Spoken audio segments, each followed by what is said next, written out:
Hi అందరికీ, ఎలా ఉన్నారు? నేను ఈరోజు ఉదయాన్నే సండే కదా! బాబొచ్చి అమ్మ ఫిషింగ్ హార్బర్‌కి వెళ్దాం చూద్దాం పదా అన్నాడు. అదిగోండి అరేబియా మహాసముద్రం, ఫిషింగ్ హార్బరు మన సముద్రంకి అవతల పక్కనమాట. మనకి అరేబియా సముద్రం బొంబాయి దగ్గర ఉంటది. ఈళ్ళకి అటువైపు ఉంటదనమాట. అటువైపు వీళ్ళుంటారు. ఈ అరబిక్ వాళ్ళంతా ఉంటారనమాట. అందుకే అరేబియా సముద్రం అని వచ్చింది దాని పేరు. ఫిషింగ్ హార్బర్‌లో బోట్లవి చూసారు కదా! చాలా చక్కగా ఉంటాయి. సరే అని లోపలికి అడుగుపెట్టాం. ఏసీ చల్లగా ఉంది.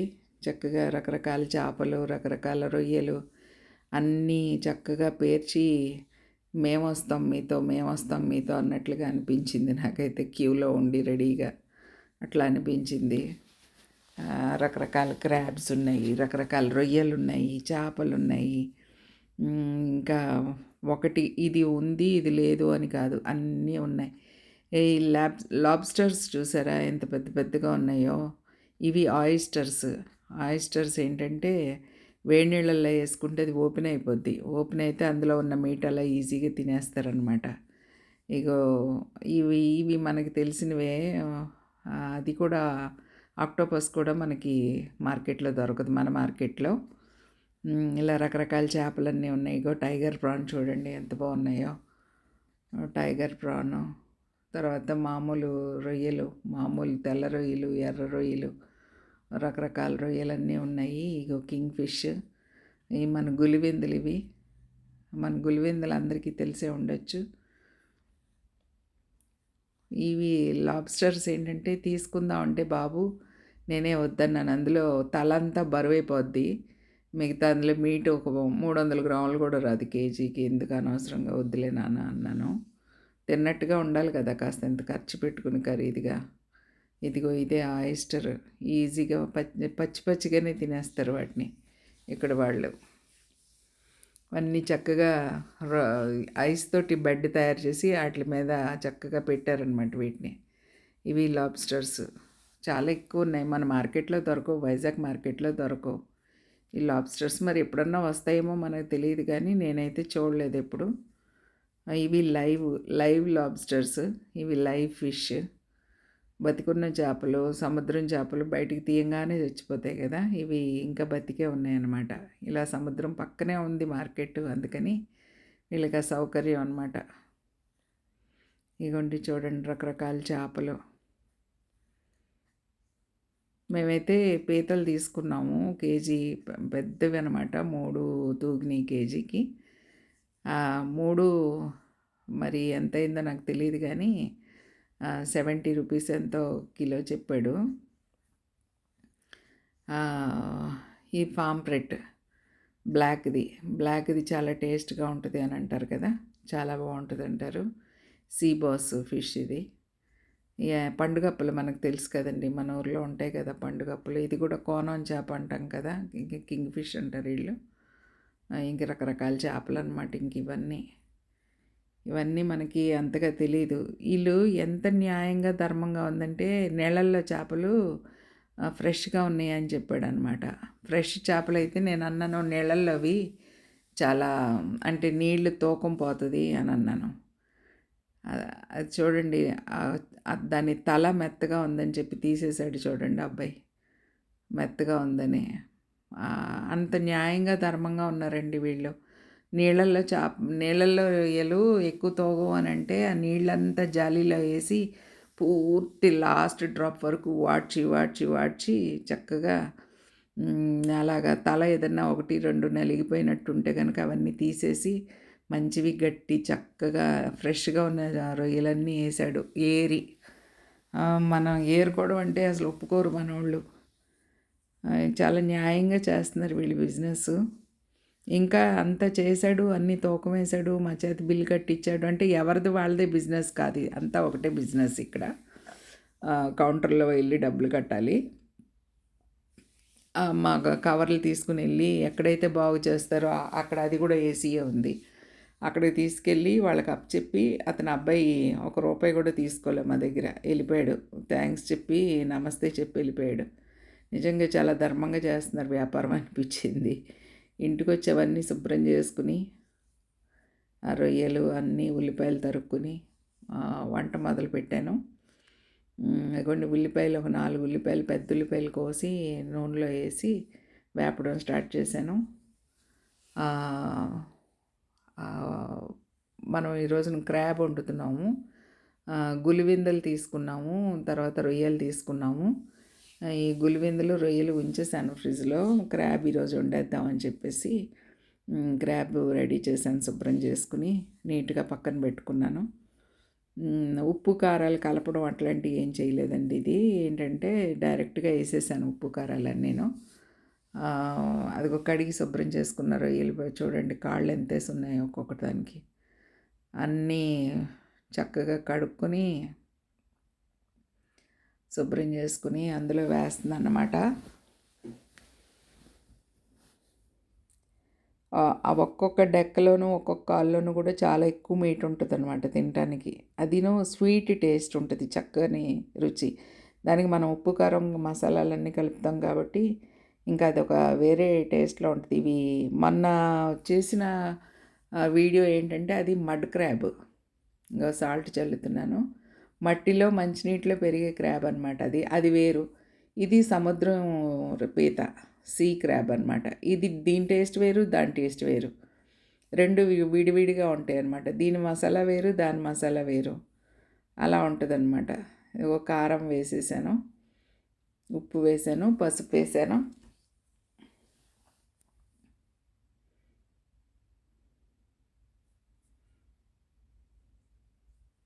పసుపు వేసాను.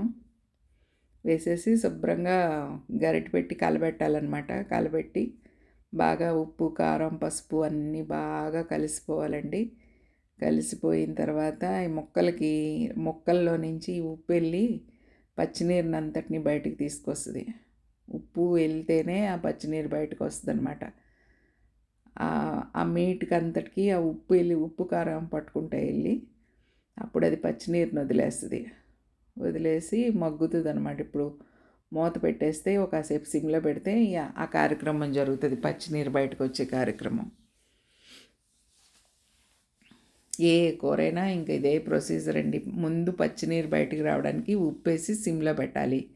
అది బేసిక్ ఫండమెంటల్స్ అనమాట. బేసిక్గా అది ప్రతి కూరకి అలా జరగాల్సిందే. తర్వాత నెక్స్ట్ మనం ఇంకా రకరకాలుగా పులుసు వేస్తామా, ఫ్రై చేస్తామా, లేకపోతే ఏదైనా పొడి చల్లుతామా, లేకపోతే ఇంకే ఫ్లేవర్ వేసినా కూడా నెక్స్ట్ జరిగేదే. ముందు మాత్రం పచ్చినీరు బయటకు వచ్చేలాగా మనం చేసుకోవాలి. బేసిక్ రూల్ అనమాట వంటకి.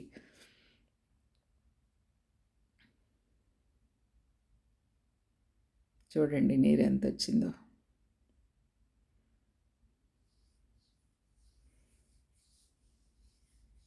మనం ఈ పీతల కూరలో ఏంటంటే తినేది తక్కువనో హడావుడి ఎక్కువ కనిపిస్తుంది. షెల్స్, డొక్కలు గెక్కలు అన్నీ ఎన్నైనాయి, తిన్నది మాత్రం చాలా తక్కువ ఉంటుంది. అల్లం వెల్లుల్లి పేస్ట్ వేసానండి. జింజర్ గార్లిక్ పేస్ట్ ఒక స్పూను, కొంచెం పెద్ద స్పూన్ తోటి స్పూన్ వేసాను. కేజీకి ఎక్కువ ఉందన్నమాట కొద్దిగా ఇది.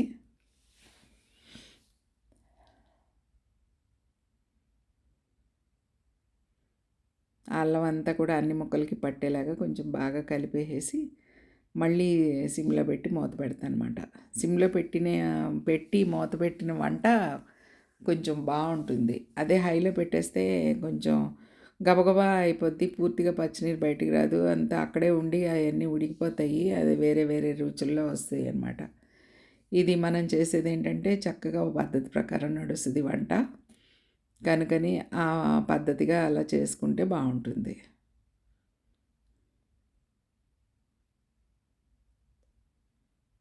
ఈ నీరు అయిన తర్వాత మనం కొద్దిగా నీరు పోసుకుంటే ఇంకేమన్నా ఉడకడానికి ఏమన్నా ఉంటే కనుక ఉడుకుతుంది. అసలు నీరు కూడా పోయక్కర్లేదు, ఎందుకంటే వేడి తగిలితేనే మీటు చక్కగా ఉడికిపోద్ది అనమాట. పీతలో ఉండే మాంసం పూర్తిగా ఉడికిపోద్ది రొయ్యలాగా అనమాట. అయినా ఒక గ్లాస్ వేసాను నీళ్ళు, కొంచెం వేసాను, పెద్ద టంబ్లర్తో వేసానని అనుకోవద్దు, కొద్దిగా ఉన్నాయి అందులో నీళ్ళు, ఎక్కువ లేవు. కొంచెం వేసాను, అది ఉడుకుతుంది. ఈలోగా మనం మసాలా తయారు చేసుకోవాలి. దీంట్లోకి వేరే స్పెషల్ మసాలా ఉంటుందన్నమాట. స్పెషల్గా చేసుకోవాలనుకునే మసాలాలో నేను కంపల్సరీగా జీడిపప్పు వేస్తాను. జీడిపప్పు, కొబ్బరి ఇట్లాంటివన్నీ వేస్తాను. ఏమేమి వేసానో చూద్దురు కానీ మీరు వీడియోలో. జీడిపప్పు వేసాను అంటే చాలా మంచి స్పెషల్ వంటే అనమాట. జీడిపప్పు, కొబ్బరి తగిలితే అది స్పెషల్ వంట. కొంచెం గ్రేవీ కావాలన్నా, లేకపోతే స్పెషల్ ఎక్స్ట్రా టేస్ట్ కావాలన్నా, లేదా ఎవరైనా గెస్ట్లు వస్తున్నారు స్పెషల్గా వండాలి అన్నా కూడా జీడిపప్పు తగిలిస్తా. జీడిపప్పు, కొబ్బరి తగిలితే కనుక ఒక అద్భుతమైన రుచి వస్తుందన్నమాట. అదిగోండి జీడిపప్పులు. ఓ 4 ఎండుమిరపకాయలు వేసాను. కొంచెం వేస్తే బాగుంటుంది కారం. కొంచెం ఘాటుగానే అనిపించింది ఈవేళ కూర. చిన్న కొబ్బరి ముక్క కొద్దిగా ఈ తురిమిన కొబ్బరి అమ్ముతారు కదా ఇక్కడ, ఒక స్పూన్, పెద్ద స్పూన్ తోటి ఒక స్పూన్ వేసాను. ధనియాలు ఒక స్పూన్ వేసాను.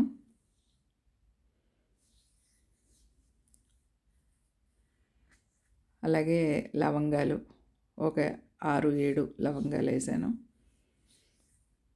మిరియాలు చూడండి, ఒక 7-8 గింజలు వేసాను మిరియాలు. చిన్న దాల్చిన చెక్క ముక్క,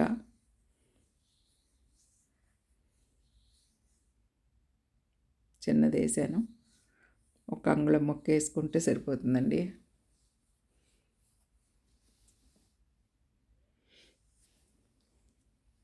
అది విరగలేదు ఎంతకి దాల్చిన చెక్క, కొంచెం ఇబ్బంది పడ్డా అనమాట, అందుకని టైం పట్టింది. కొద్దిగా జీలకర్ర, ఒక 1/2 టీ స్పూను జీలకర్ర వేస్తాను ఇందులో. 2 వెల్లుల్లి రెబ్బలు వేసాను. వేసేసి కొంచెం మనకి ఇది పౌడర్లాగా కావాలన్నా చేసుకోవచ్చు. పౌడర్లాగా చేసుకున్నా బాగుంటుంది, లేదు పేస్ట్ లాగా చేసుకున్నా బాగుంటుంది. నేను పేస్ట్ లాగా చేసుకుని వేసేసాను. అది వేసిన మొత్తం పేస్ట్ వేసినప్పుడు వీడియో అవ్వలేదు, అంటే రికార్డ్ అవ్వలేదు. అందుకని మీకు వేసింది చూపిస్తున్నా. మొత్తం రుబ్బిందంతా అందులోనే వేసేసాను నేను, ఇంకా పక్కన ఏం పెట్టలేదు. ఎందుకనంటే కూరకు సరిపోద్ది అని అనిపించింది అనమాట. అన్నీ తక్కువ వేసుకున్నాం కాబట్టి. కొబ్బరిను జీడిపప్పు వేసి రుబ్బిన మసాలాలు మళ్ళీ స్టోర్ చేసుకుంటే బాగోవు. అప్పటికప్పుడు వేసేసుకోవాలి, అప్పటికప్పుడు కంప్లీట్ అయిపోవాలి అది. మిగతా మసాలాలాగా కొద్దిగా మిగిలితే లోపల పెట్టి మళ్ళీ ఇంకో కూరకేదో వాడుకోవడం అట్లా కుదరదు. జీడిపప్పు, కొబ్బరి వేసిన మసాలాలు పాడైపోతాయి తొందరగా. ఎంత ఫ్రిడ్జ్లో పెట్టినా కూడా టేస్ట్ వేరేగా వస్తుంది అనమాట. అందుకని చెప్పి దానికని రుబ్బింది దాంట్లో వేసేయాలి. ఇప్పుడు ఈ మసాలాలో కొద్దిగా అది ఉడుకుతుందండి. బాగా ఉడికిన తర్వాత ఆ లోపల ఉన్న మీట్కి ఈ మసాలా అంతా పట్టుకుని మంచి రుచి వస్తుంది అనమాట. See crab. ఎప్పుడైనా క్రాబ్స్ తీసుకుంటే ఇలా పెద్ద సైజు ఉన్నవే తీసుకోండి. చిన్న సైజు ఉన్న క్రాబ్లో మీట్ తక్కువ ఉంటుంది. ఆ తర్వాత తిన్న సాటిస్ఫాక్షన్ ఉండదు. ఉట్టిగా కరకరలాడుతూ నవలడమే తప్పించి ఇంకే వేరే ఏం ఉండదు అందులో. ఈ వీడియో అంతా చూశారు కదా. వీడియో నచ్చితే కనుక లైక్ చేయండి, షేర్ చేయండి, సబ్స్క్రైబ్ చేయండి. మీ ఈ వీడియో చూసిన తర్వాత మీకు కలిగిన ఫీలింగ్ని కామెంట్స్ రూపంలో నాకు తెలియచేయండి. థ్యాంక్ యూ ఫర్ వాచింగ్ అండి. Thank you very much.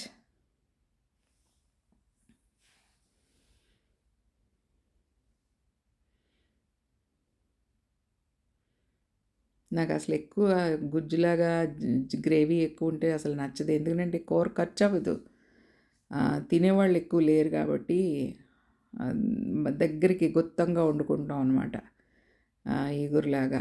ఇందులో పులుసు వేయలేదు, గమనించండి. పులుపు అలాంటివి ఏమీ వేయలేదు. ఇది రొయ్యల పులుసు, అది సారీ పీతల పులుసు కాదు, ఇది పీతల ఈగురు కనుక కొంచెం కారం ఎక్కువ అనిపించింది ఈరోజు కూరలో. మీరు కొంచెం తగ్గించి వేసుకుంటే ఎవరి రుచికి సరిపడా వాళ్ళు వేసుకోవచ్చు అనమాట. రుచికి సరిపడా మీరు తగ్గించి వేసుకోండి. మిరియాలు వేసుకునే దగ్గర ఒక 2-3 మిరియాలు, మిరపకాయలు వేసుకునే దగ్గర ఒక 2-3 మిరపకాయలు, కారం వేసుకునే దగ్గర ఒక 1/2 టీ స్పూను, 1/2 స్పూను అట్లా వేసుకుని చక్కగా చేసుకోండి. చేసుకున్న తర్వాత మీకు నచ్చితే కనుక, చూసిన తర్వాత నచ్చితే కనుక నాకు కామెంట్స్ రూపంలో తెలియచేయండి, లైక్ చేయండి, షేర్ చేయండి. Thank you very much. Thank you అండి.